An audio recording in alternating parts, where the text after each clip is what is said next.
कुछ तस्वीरें दुनिया के माथे पर एक कलंक की तरह छप जाती हैं।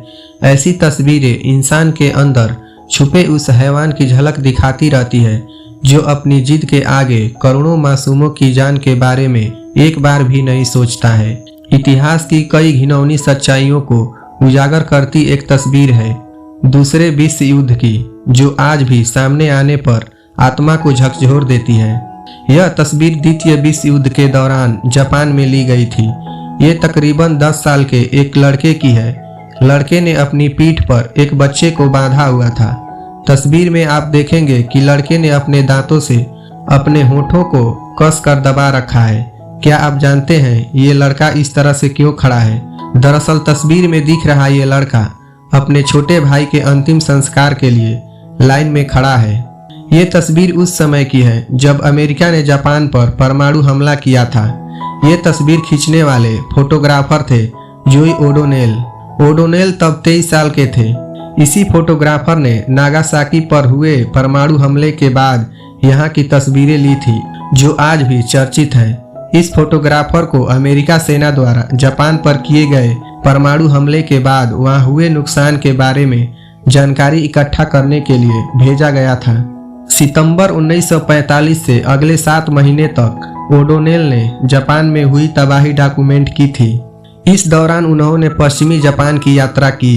उन्होंने इस बात की सही जानकारी दी कि इस हमले में मृत, घायल, बेघर और अनाथ हुए बच्चों की सही संख्या क्या है।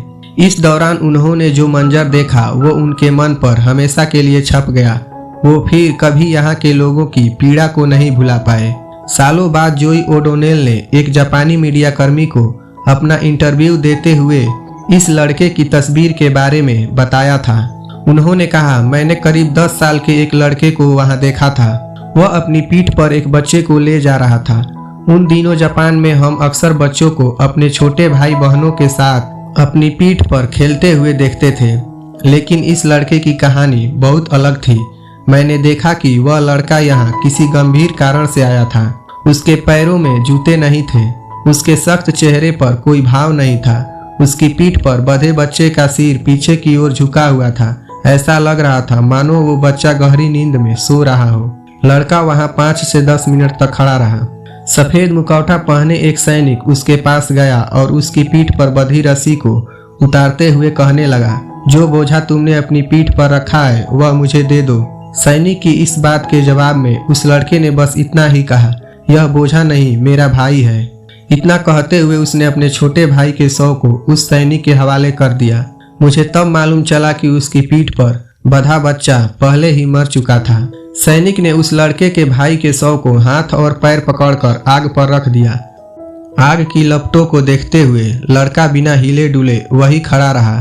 इस दौरान वो लगातार कोशिश कर रहा था कि उसे रोना न आए।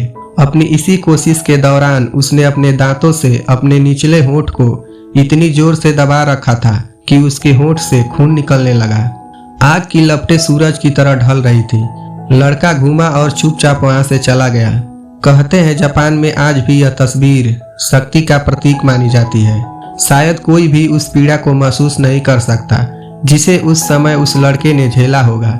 हमें इस तस्वीर से बहुत कुछ सीखने को मिल सकता था, लेकिन अफसोस कि हम आज भी इसे एक तस्वीर की तरह ही देख रहे हैं।